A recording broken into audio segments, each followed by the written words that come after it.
Not stressful, running. Good afternoon. Thank you so much for joining us. My name is Liza Ryan with Community Matters, and right now we have Matt Olsen and Ibrahim Arafat joining us today to talk about surfing and Palestine. Welcome, you guys. Thank you. Thanks for having us. Ibrahim, now this is your first time to Hawaii? Yes. And where are you from? Gaza, Palestine. From Gaza, Palestine. Yes. And most people wouldn't even know that there is surfing in Palestine. When did you start surfing? Before 6 years. Okay. And have you ever seen waves like you've seen these couple weeks in Hawaii? Yes. Yeah? Before, in Gaza? No. No. We saw them on TV, I think. I watch on TV. Yeah. Yes. Now, Matt, you are a big reason why there is surfing in Gaza. Yeah. And you started, you're the director of a nonprofit called Explore Corps that founded the Gaza Surf Club. Can you tell me a little bit about how that started and why surfing in Palestine? Well, there's been surfing for a while in Gaza. Okay. The first boards went in probably around the 70s. Guys who were working in Israel would bring boards back. But there's never been a real sustainable surfing community there. There's been a couple different efforts to bring boards in, including Surfing for Peace, which was started by the late Doc Dorian Paskowitz, who was a resident here in Honolulu, and a couple other efforts to bring equipment in. But I started the surf club because my family has a long history in Gaza, and I was really trying to find a way to create a sustainable surfing community there. So rather than someone bringing in a board and eventually it breaks and no one surfs anymore, trying to create some movement and kind of a community that we could use to really sustain the sport there. Now then, how old was Ibrahim when you met him? How old were you? I think Like 17 or 16. Yeah, 17. We were going through photos the other night, old photos. Yeah. Like, we ran across one of him, and he was really a kid. Yeah. And so did you start surfing then, Ibrahim, or before that? Did you have other friends that were already surfing in Gaza? yeah, I have friends surf for me. But I can't start with him because I don't have a board. I get the board when Matthew coming to Gaza. What kind of board do you have? What? What type of surfboard do you have? What type? Yeah. Like how long? I think 2 meters. Yeah, a little more. Yeah, Yeah. 2.5 About, meters. about 6 feet? Yeah, kind of Okay. a fun board shape. Yeah? Yeah, perfect for the waves there. It's a good board for there. Because in Gaza, not like Hawaii, big. Yeah. We must use the long board Okay, to catch the waves. sometimes, yeah. So now you are also an anesthesia technician, right? Yes, of course. And a lifeguard. Yeah. So why are you here in Hawaii? I am here because I want to learn how I can fix board and business surfing and culture surfing. Okay. And then what do you want to do with that in Gaza? I hope open a center for surfing and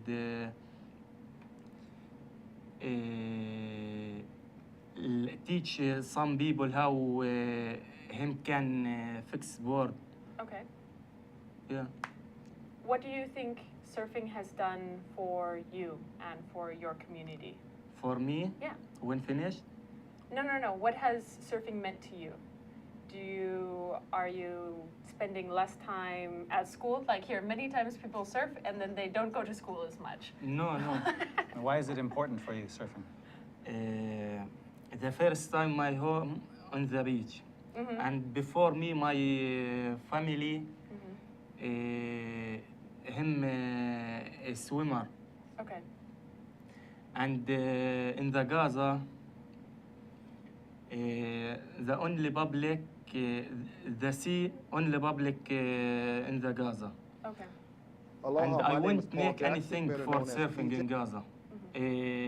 School, business surfing. And when I surf, I feel freedom, not anything. I forget the hard life. Yeah. No stress, no thinking about anything in life. Do people look at you funny when you're out surfing? Do other people in Gaza? Yes. Yeah? Yeah. Because it's still not very popular. How many surfers do you have to compete to In get a Gaza, good wave? we have 30 surfers. 30. Yeah, but and we have a lot, so much people want learn. They want to learn. Yeah, but they don't have equipment for surfing, boards surf, because no crossing in Gaza. So this is a big part of it that maybe some of our viewers do not understand is this your first time leaving Gaza? Yeah, to USA, yeah. Yes. I traveled to Egypt, Saudi Arabia. Once each, I think. But for many people who live in Gaza, it is very difficult to leave, right? Yeah, very difficult. And it's also difficult to get products through the border. So, I mean, that's something that you've had experience with, Matt, is trying to get, wetsuits and your surfboards. Now, that's not always been a successful venture for you, has it? Yeah, no, the surfboards were successful in the end, but there's a very tight economic embargo on Gaza because the Hamas government there is considered a terrorist organization internationally. And so the two countries that border Gaza, Israel and Egypt, have both sealed off the borders. So they allow humanitarian aid in. Actually, most of it, with the new El-Sisi government in Egypt, most of it goes through Israel. Egypt has mostly just completely closed the border. Okay. But from Israel, they bring in humanitarian aid, and there are commercial goods that come in, but there are a lot of restrictions on what can be bought in. Surfboards cannot be brought in. Any kind of watercraft can't be brought in. It's considered a security risk.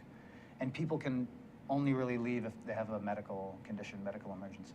There are a few people that have business permits to go back and forth, but they're very hard to get. The fact that he was able to get here is a very big deal. I know. How did you get your visa, Ibrahim? Lots of prayer? Before 2 years, I tried to get the visa. Yeah, in 2 years he's been trying. Before 2 years. Yeah. So then when you got it, you came? I traveled to Egypt. Then I can't get the visa because when I went to embassy, my passport was on the passport 5 cancelled from Egypt. He told me we can't give you visa now. I back to Gaza. Then after 6 months, I changed my passport, and I will try to travel about Egypt closed crossing, and then I changed my application about embassy in Jerusalem. Okay. Yeah, it was a long process. It was a long process. Yeah. So now over the summer, there was a lot of violence in Gaza. Did you have to stop surfing Where? this last summer with the war in Gaza? Yeah, but I went to surf. You went to surf anyways? In war. I was have 5 days, like Ceasefire. ceasefire. Yeah. I went to surf with my friend Okay. Mahmoud Riyash. But not while there were actually bombs falling? No, before 2 days, Yeah. while him killed children on the beach. Yeah. The beach was Al targeted Bakr heavily in the last family, campaign. Bakr family. Wow. Yeah. And then, But- and your whole family was all right during that time? Alhamdulillah, yes. Yeah, okay. Now, right now, so what you're doing here is trying to understand the surfing business and how to fix boards. But if it's so difficult to get boards and materials into Gaza, how do you plan on running a surf shop? We will start step by step. Okay. Now, the first we will bring equipment we can bring to Gaza. Life jacket, t-shirt, Snorkels, it's masks. like this.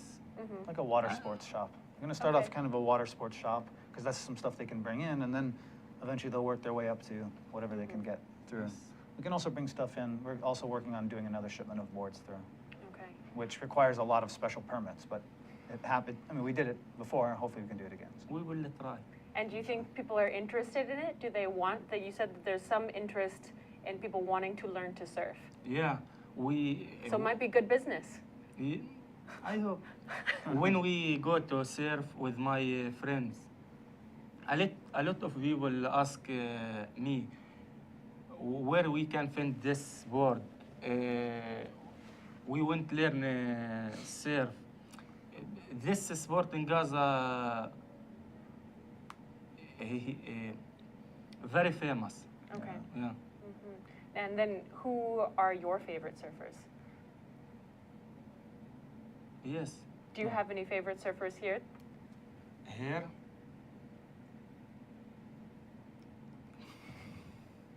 What about professional surfers? Do you know any professional surfers? I know Kelly Slater, Yeah. and yeah, but very difficult his name. Oh. Okay. Oh, the other surfers? What did you think when you went up to North Shore and saw some of those waves that the professional surfers? A crazy day. Yeah. Yeah. Now, are there any women? Are there any girls that are surfing in Gaza? Now? Yeah. No. No. Difficult. But have some girls, children, learn about little about surfing. But now no, not surf. Okay. Because him woman, not me. Because they're too old? Yeah, they grew up, so They they're not grew allowed up, to surf now they're anymore, married yeah. and not allowed to surf. Yeah. Yeah. Okay. Yeah. Now, that was a project that you worked on, Matt, for a while, was getting appropriate wetsuits for these girls so that they could surf. And yeah, like we see on the screen right now. And who were you working with to craft and design those wetsuits? That's a project that we did with Surfing for Peace. So my organization is Explore Corps, and I started the Gaza Surf Club, but we also oversee Surfing for Peace, which, like I said, was started by Doc Paskowitz and Arthur Rashkovan in Tel Aviv. And this is a project that we dreamed up to get this swimmer for these girls. And so what we did is we worked with a couple of students at Parsons, the New School in New York. They were studying fashion design. And we built this stuff out from scratch. We chose the materials, we chose the colors, we sent photos to the girls, what colors do you want, what styles do you like? So we were able to create something really amazing. I mean, they really performed well, they were really well made. Okay. So maybe you can add that to your surf shop. Yes. Yeah. Well, when we made these, there were similar clothes available in the commercial market, but they were hundreds of dollars for that. Okay. And since we've done that, there are now a lot of products exactly the same that are very cheap, but made very inexpensively. So Okay. at the time, it was something that only Muslim women in the West who had money to buy this kind of thing, or from the Gulf or something, could buy. But nowadays, a lot of women can buy them because they are much more reasonably priced. Okay. They're kind of made everywhere, as opposed to one place that had the patent on them. So. Yeah. Absolutely. So then, is there any plans to create a larger program out of this Gaza Surf Club, or to expand it and have lessons or work with the school? Or right now you're just thinking about starting the shop and then and providing boards and then maybe doing something with it afterwards? Yeah, we will start in the shop, then a school for learn and Okay. club. Yeah. Well, So have you taken him down to Waikiki to look at some of the surf lessons? Yeah, the guys? we spent a day with Tony Moniz. Okay. So thanks to Tony and Tammy for putting that together. But we had a great day with Tony Moniz, and he showed us his surf school and how it functions and kind of the ethics behind it Yes. and everything. We had a really good time. It was a great We went experience. to school for For surfing? Yeah. Did you get better? Did you enjoy your lesson? yeah. Yeah. Yeah, it was great. And we got to paddle out with the instructors and see how they did it and everything. A lot of it is not about just how to teach surfing, but kind of the culture around it and, how to teach respect for the beach and everything and understanding the environment. Because even the surfers in Gaza don't have a concept of kind of trash maintenance and taking care of your environment around you. It's all kind of new from our perspective, at least. Well, thank you so much, Ibrahim, for coming. We're going to take a short break right now, and when we come back, we're going to talk more to Matt about his role with Explore Corps and the programs he's doing at the moment. So we'll see you soon. Aloha, my name is Paul Jackson, better known as PJ, and my local interest is in sports. I have my own sports radio show at KWAI AM 1080 that you can stream live. I also have my own website, pjsportsradio.com. We have live guests in studio, and we talk about discussions and topics that everyone wants to know locally here on the islands. We cover everything from surfing to basketball to whatever's going on locally, sports-wise. We try to do our best and cover the topics in depth as much as we can. Once again, thank you for joining PJ here on Hawaii Sports Update. Mahalo. Inspired by an ancient culture, classical Chinese dance, vigorous physicality, timeless stories, 5,000 years of Chinese music and dance. Shen Yun presents authentic Chinese culture. Coming to Blaisdell Concert Hall, May 8th and 9th. Tickets at shenyun.com or call 808-792-3919. Aloha, my name is Josh Green. I'm a senator from the Big Island. I work in the ER there. But on Tuesday afternoons, I get to come and spend 45 minutes to an hour with Jay Fidel and the ThinkTech staff. They're terrific professionals. They help us to bring some of the leading cutting-edge topics here across our state to you. So you can join us at our show on healthcare in Hawaii to talk with leaders from across all the spectrum of health in our state, or you can join us for any other show where we talk about economic development or tourism or some really eclectic programs too. So really, we love to see you here on our show. Thanks for joining us and thanks for supporting us.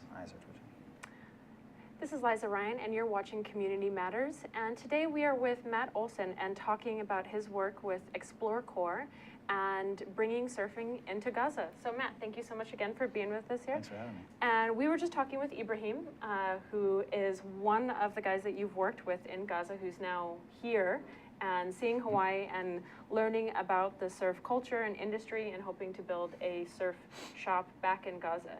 Now, that's a rather strange field of work to get into. No, you don't, you're a surfer yourself and enjoy outside sports. What drew you to Gaza in the first place? I know you've spent quite a bit of time working in Israel, and you grew up there partly, right? Yeah, my father was a U.S. diplomat, and so I lived all over the world growing up, including in the Marshall Islands, which is how I started coming to Hawaii as a kid. So I spent a lot of time here. After the Marshall Islands, we moved to Israel and lived there for 4 years, and then later my parents were there for another 5 years. So I went to high school in Israel, to the American school there. But most of my friends were not kids from school. They were Israelis from the neighborhood that I met skating and surfing. And I met Palestinian kids through my dad. My dad actually worked in the Gaza Strip. So we lived in Israel, but he worked in Gaza. He would commute down every day, which is a funny commute. But how long is that drive from Tel Aviv? It's an hour. It's an hour. Yeah, okay. I mean, even people in Tel Aviv will tell you it's 2 or 3 hours because it's just such a different world, but it's only an hour. I mean, you could be there in 50 minutes. Once you get to the border nowadays, it's an hour and a half, 2 hour process just to get through, but it used to just be able to drive in. Okay. They'd have like a little gate and you'd tell the guy at the gate and he'd open it and you'd go, but not quite like that anymore. Professionally, my background is in international negotiation, and I worked for a long time on Israeli-Palestinian peace process issues, negotiating ceasefires and negotiating peace agreements, temporary agreements, things like that. I also worked a lot as an outdoor educator, just because in my spare time for fun. And the negotiation, the whole world of negotiation is pretty intense, and I tend to burn out every couple of years, and I would take 6 months off and just go snowboard or go surf for 6 months and not do anything. But that's not really conducive to building a career, so I thought, what could I do that can combine my two favorite interests, which are kind of negotiation and traveling in weird places, with outdoor education, and so that's why I started Explore Corps. Now that's typically called like track 2 diplomacy or public diplomacy in that way. So have you seen, if your overall goal is working in mediation in this area, and obviously you had a family background in Israel, so you speak Hebrew? Yeah, I speak some Hebrew, yeah. Some Hebrew, and how's your Arabic? Not very good. Not very good. Latish, to say. So, what did you think? So when you were there negotiating, and you worked on negotiating the settlers, the Israeli settlers out of Gaza some years ago. Yeah, the evacuation of Gaza. Okay, in the evacuation. Now, did you see surfers there when you were working in Israel or Gaza at that point? No, I knew there were a few here and there. My dad actually came back on his very first trip to Gaza in like 1991. I was a freshman in high school, and I was surfing in Israel. He said, wow, you've got to go down there and go surfing sometime, you know. And so I've always had that in my head. That's always been, the idea of the Gaza Surf Club has always been something that I wanted to eventually get to. I didn't see any surfers when I was down there traveling because there were only probably 2 or 3 of them at the time. Most of them were surfing on like old windsurf boards, you know, like 12-foot long windsurf boards that are completely waterlogged and weigh 200 pounds, but these guys would paddle out and surf on them and do amazingly well. I mean, I would never dare to do that, but there were definitely surfers there, just a few. But through the different projects that we've been doing, we've been really able to build up a bigger community. And how do you feel like the rest of the community now? Gaza has gone through a lot of changes, and with Hamas coming into power there and being popularly elected, then did the community's response change to surfing at all during that time? No, not particularly. The surfing sports are really big there. With this kind of been this, you could call it a side effect of international development, where we teach communities to be more organized, and sporting is something that, because it tends to be apolitical, is something that communities that are in areas that have a lot of political challenges can really grab onto. So what's happened in the Palestinian territories, especially in Gaza, is that sports has become overly formalized to the point where it's more of a hindrance, actually. So if you want to do a sport, and it's a sport that where international competition exists, suddenly you can only do the sport under this hierarchy of the International Olympic Committee, and then the local branch, and then whoever runs that branch. So it's actually been a bit of a problem for us in terms of getting the sport developed there. Okay. Just because, like, when I was first started to bring in the boards, I had one of the government officials say to me, well, if you're going to bring in all this equipment, but who will control the surfers? Like, who will regulate them, their activity? I said, well, what do you mean regulate? Why do you need to regulate the surfers? Yeah. You know, just let them do their thing. So it's been a challenge that way.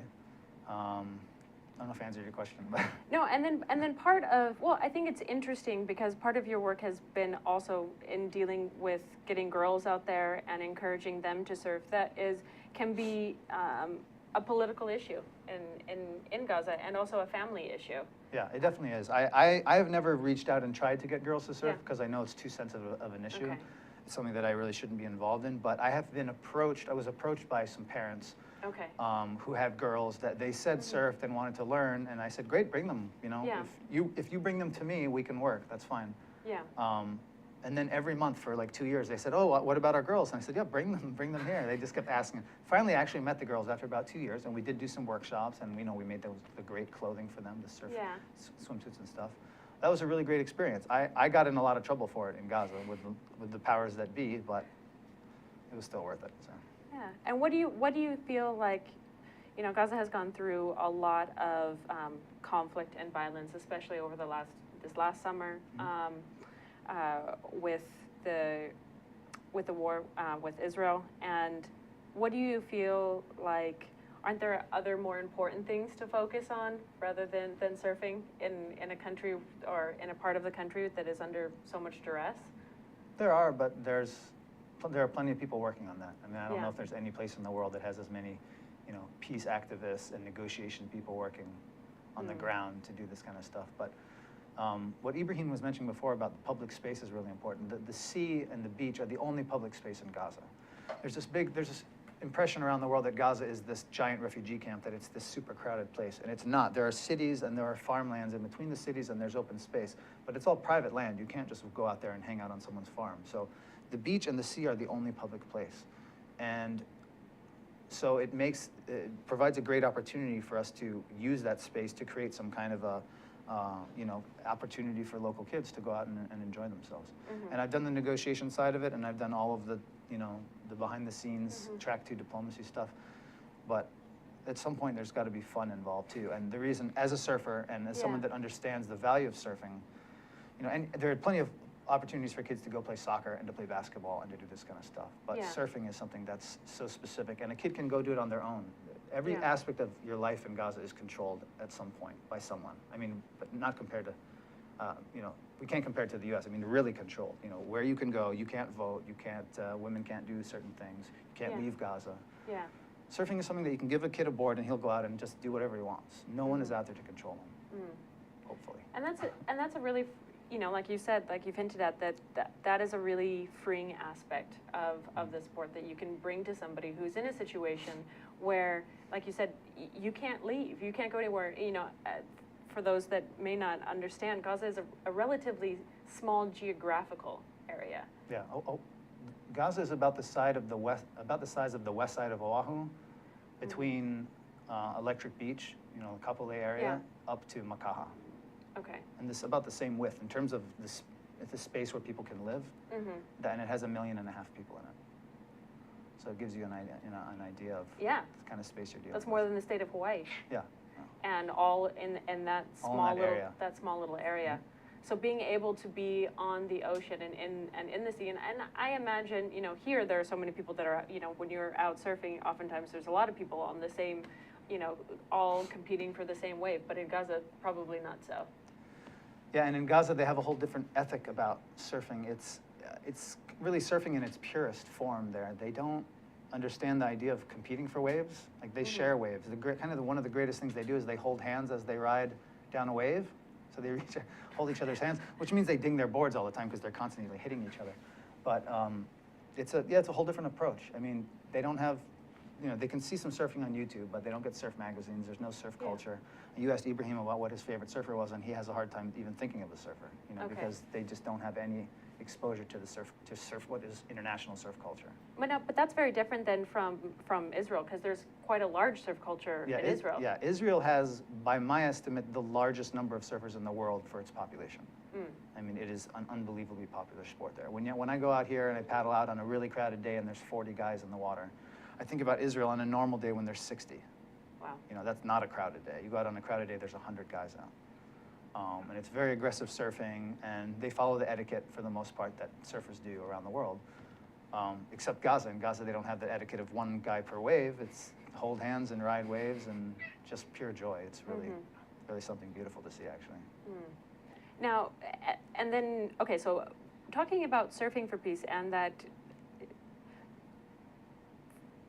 what are your thoughts about how in Gaza and Israel, for many of them, they never get a chance to interact with each other, despite the fact that they are neighbors and so close to each other. So is that part of the plan that when Doc Paskowitz started Surfing for Peace, was to bring connection through surfing, like as a safe space? It's made to bridge cultural and political barriers. So basically it's a way to create a space for people to interact across the border.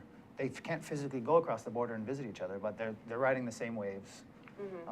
When the swell is coming, the Facebook messages go back and forth and say, hey, there's a swell coming, get ready, because the guys in Israel are better at reading the charts and the swell patterns and stuff, and the guys in Gaza are still learning. So it's made a great way to create some communication across the border. Now, Surfing for Peace is illegal in Gaza. That should be made clear. Yeah. The Hamas government has banned all peacemaking initiatives. So we can't actually do anything Surfing for Peace related in Gaza. But there's still plenty of activity going on outside of Gaza that people can participate in, and now, what has that looked like? I know that you did a concert. Did you raise support for that? When was that? We did a concert. Makua Rothman and Eddie Rothman came over. That was really cool. That was in 2007 in the fall. Okay. And Kelly Slater came and played the show. Yeah. That was a Surfing for Peace concert. That was really great. We've done a bunch of little things here and there. This year, actually last fall, we had a big event in France, in Paris. We're launching an event that's called the Med Cup for Peace, and it's going to be the first all-Mediterranean surf contest. We actually just have a delegation that just went to Brazil to have another event in the lead up for the Med Cup for Peace, which is going to be this September. It's going to be the first all-Mediterranean surf contest, and we have competitors from every Mediterranean country so far except the Balkans and Syria. Wow. But every other country from the Mediterranean will be represented with team members. So it'll be a competition, but mostly just kind of a surf festival. Okay. And we'll talk more about that when we come back from this break. Thank you so much for joining us. This is Community Matters with Liza Ryan. Hi, Jay. Hi, Keith. My name's Keith Bettinger. I knew that. And I'm the host of ThinkTech Asia. I knew that too. Here on ThinkTech. Fabulous. You got a great show going, Keith. Thank you very much. And for our viewers out there that are interested in ThinkTech Asia, it airs every Tuesday from 4 to 4:45, and it can be accessed online at thinktech.com. Yeah, so what kind of guests you like? Well, we have a number of guests from academia, practitioners of international affairs. Sometimes we have military officials. Sometimes we have public officials on the show. And our goal, we try to talk about current issues in South Asia, Southeast Asia, East Asia, and Central Asia, all throughout the Asian realm in more depth than you would find in traditional mainstream That's the media. difference, isn't it? Exactly. That you're reaching out beyond what ordinary news media would do. Right. And that's why we like you so much. We're trying to provide a thinking person's perspective, an intelligent perspective on what's going on, and we're both sides of the story, or even when there's more than two sides, we try to cover every angle. And I think that that's one of the big benefits that we provide here at ThinkTech. Is it's a really innovative source of educational programming for the people of Hawaii. You're great, Keith. You are a great host. You got a great show going on. I watch it every week. Thanks very much. Why don't you guys watch it every week too, okay? 4:45 to 4 to 4:45 every Tuesday. Thank you for joining us with ThinkTech Hawaii. This is Liza Ryan on Community Matters. And today we're talking with Matthew Olsen about his work in Gaza and surfing. So thank you so much again for joining us, Matt. And we had Ibrahim earlier, a surfer from Gaza who is here in Hawaii, learning a little bit about what's on the ground and how to start a surf shop back in Gaza. And then we've been talking to you about how you came to start the Gaza Surf Club, and then how also you came to be involved in Surfing for Peace. Now those are two different organizations, and Surfing for Peace does not exist in Gaza, like, as you said, right. because it's illegal, Yeah. as said by Hamas. Yeah. So is there anything going on with Surfing for Peace now, obviously outside of Gaza, but you said like the competition and surfing festival that you guys are doing in the Mediterranean? Yeah, MedCup for Peace. That's, Okay. that's the big thing that's working on. We have a team that's based out of Paris that's doing most of the planning for that. Great team over there. That's kind of what we're focusing on for the time being. Like I said, we just finished this event in Brazil, which is supposed to be part of a lead up to that. We had about 15 people in it. And they all traveled to Brazil and met local surfers and had a really great time communicating and hanging out with each other. The Surf Club is separate from Surfing for Peace in terms of its activities. You know, like I said, Surfing for Peace doesn't exist in Gaza because it's illegal there. But the reason I started the Surf Club, well, I wanted to start the Surf Club for a long time, but I was motivated even more to get it off the ground once Surfing for Peace was created, because Surfing for Peace is a great asset for everyone in the region to cooperate and work together to build more of a unified surfing community. But there had to be a locally driven surfing community and project for Gaza, because we can't really require surfers to buy into the whole Surfing for Peace concept in order just to participate in surfing. They have to be able to have their own thing, independent. And that's why I started the Surf Club. That's one of the reasons why I started the Surf Club, is that there'll be a kind of, I say it's purely Palestinian, but of course I'm involved, so it's not quite accurate, but a way for them to build and develop on their own terms without having to rely on any kind of international ties, which always become political in the Middle East eventually. And then, okay, so you're working on this in Israel and Palestine, and how did you end up here in Hawaii? My wife is a diplomat and got stationed here. Okay. It was one of a few places we could go, and I put in my 2 cents regarding where I would like to go, so. So then how does your position continue on while you're here? Well, I do a lot of traveling back and forth. A lot of what we do is through online connections. And we've kind of slowed down some of the stuff that the Surf Club is doing right now, just because until we have some kind of a community center, it's very hard to make real progress. Now, this was something that you were talking to me about earlier, is that there, like you said, there are very few open public spaces. Yeah. What would a community center like that, if you had that in Gaza, what would that mean, or why is that needed? Well, yeah, like there's no public space in Gaza, and I say that in terms of outdoor space, but it's also in terms of indoor space, because the way that the culture works there, your home is not a public space. People very rarely have guests over to their home. Their homes are kind of a private space for the families. So when you want to meet up with your friends, whether they're surfers or business partners or something, you have to go to a cafe or a restaurant or something. And most of the surfers are lifeguards. Some of them don't have jobs. You can't just go down and throw down money at a cafe to sit there all day and have a meeting. Plus, you can't sit there and sand a board down in the middle of someone's cafe. Yeah. So the community center is going to be very important for us, because it gives us a place to host guests, because there's always journalists and people coming to visit the surfers, a place for surfers to meet up, and talk about how they can work together in the community. I put a couple of computers in there so they can go online and do research about how to fix boards or just watch surf videos, and have a room where they can actually fix surfboards. No one independently has the resources to make something that's going to be public to everyone. It has to be some kind of a commercially viable space. So the concept is that Ibrahim is going to have we're going to have a single space. Ibrahim will have a surf shop on one side and we'll have a community center on the other side. So it'll be all one space that he manages. And we can accomplish our goal of having a community center with resources that are accessible to all the surfers, and he can accomplish his goal of having a business that can help support his family and can help provide the equipment that everyone needs. And then, okay, so as that gets off the ground, then again, it's this issue of how are you going to bring in products from the outside with such a strict humanitarian, or with such a strict embargo? Yeah, well, there are funny ways to get around not all the requirements, but some of the requirements. You know, surfboards were banned when we brought surfboards in, and they're still banned, but we managed to get them in. Okay. Can you tell me a little? You have some good stories about that, though, as well. Trying to sneak things in. How does that work with Hamas at the border?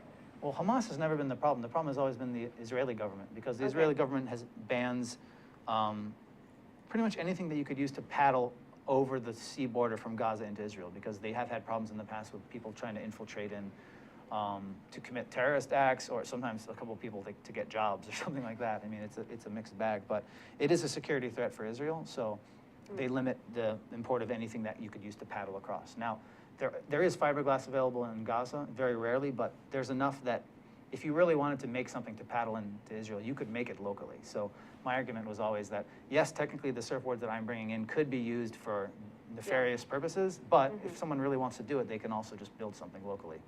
So it's not going to increase the overall odds. It's a tricky game. I mean, it's an embargo, just like an embargo like we had on Cuba and like we have on Iran. And there are ways around certain things. We do everything legally. We don't want to break any rules because we want to be there and we want to keep operating on both sides of the border. For a long time, the problem was Israel, for example, wetsuits. We couldn't bring wetsuits in because it gets cold enough in the winter that these guys wear wetsuits. The Israelis said we couldn't bring in wetsuits, for security reasons, like everything. So we said, okay, no problem. We won't, can't bring in wetsuits. So we had them all stockpiled, and then the Israelis said, okay, you can bring in wetsuits now, and we brought them across. And then Hamas said, no, you can't bring in wetsuits. Whereas before it had never been a problem. Because I had brought in my own wetsuit. The Israelis said, let me go in with my own one, saying, you have to bring it back out with you. I said, okay, that's fine.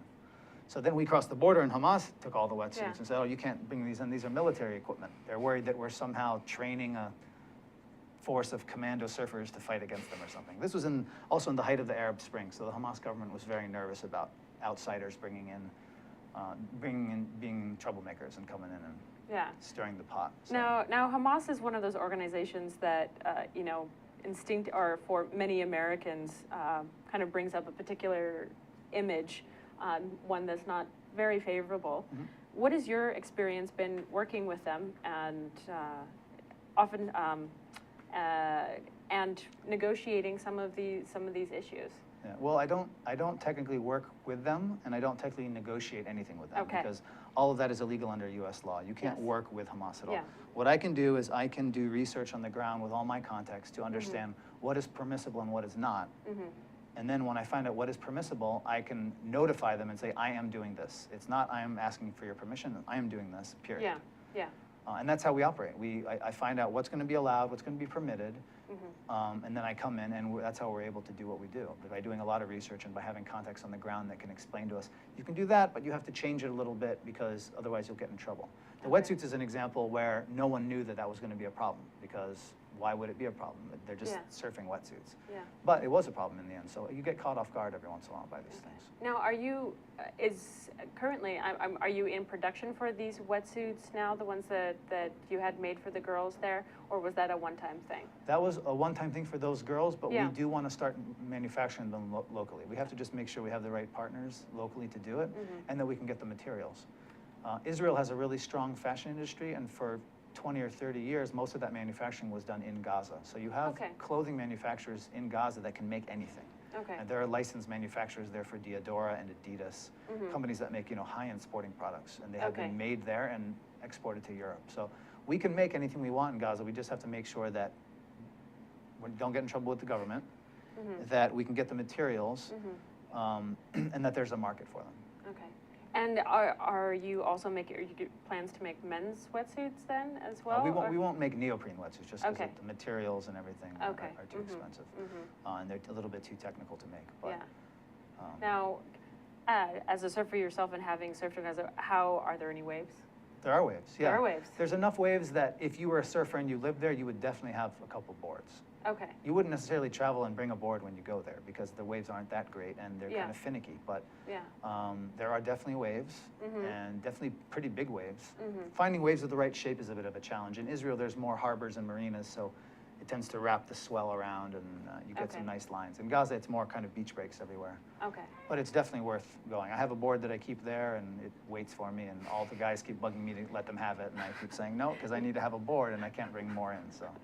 Yeah, and then at the same time, now, one of the issues about being in the ocean there again is like debris, and you said that there's not much of that environmental awareness for the beach culture. Is there any plans within the Gaza Surf Club to kind of educate people on that level? We would definitely like to make that part of the programming.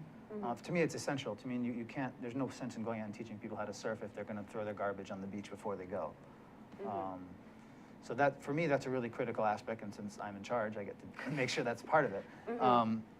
And of course, we would love to expand that locally. I think it's going to be a very important process overall for Palestine in the West Bank and in Gaza to start building more awareness about the environment. I mean, these people who are fighting. They're fighting for the land. People are dying for the land, but it doesn't get treated with the respect that it needs to. We spent a day with Tom Stone, Pahaku Stone. Yeah, and how was that?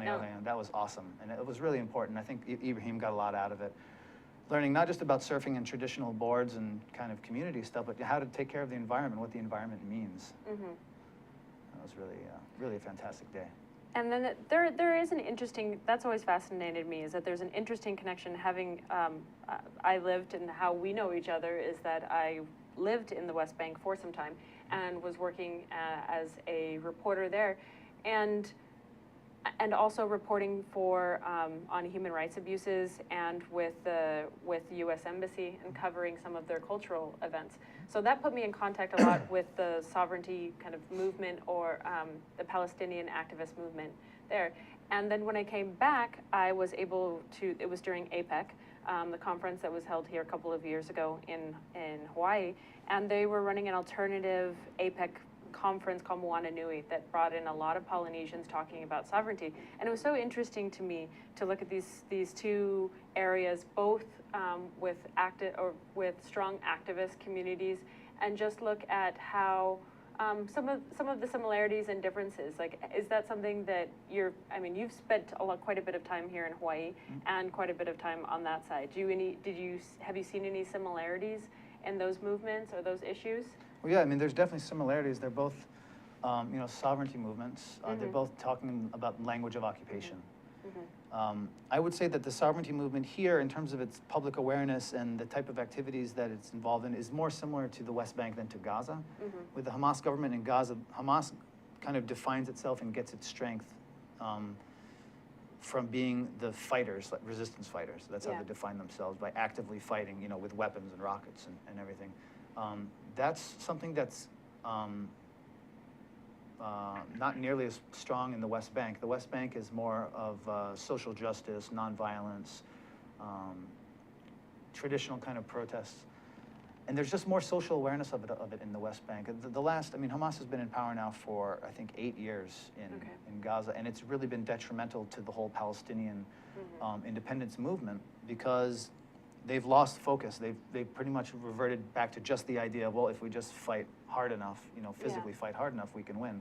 Whereas in the West Bank, there's a whole much more of an understanding of how to use the system, how to work within the system, and what the goal of independence and sovereignty means.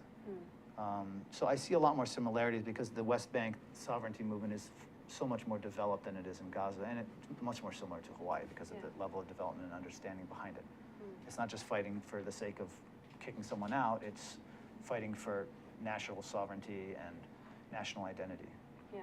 And that's something that you see, or at least that I recognized here as well, was partly, though, I feel like in the West Bank, they've done a much better job at being inclusive to the international community and creating a space for people who want to be advocates for Palestinian sovereignty to really join the cause, which is something that, to me as an outsider from both of these areas, was something that I thought that Hawaii could do better at, and adopting some of the language and the openness and receptiveness that the Palestinians in the West Bank have developed in getting their message heard globally. Yeah, I mean, it's about smart advocacy, you know, smart activism. The West Bank hosts a lot of different people that come in and want to support the sovereignty movement, but they pay a little more attention to who's crossing the border. In Gaza, they just kind of let in everyone, and so you get a lot of activists, I put that in quotation marks, coming in, who are really not supportive in the end of the cause. They may be supportive, but they're not having a positive effect on the cause and on the scene. And with that, I think that we are going to close. Thank you so much, Matt and Ibrahim, for joining us on Community Matters with Liza Ryan. Thank you so much. ThinkTech Hawaii.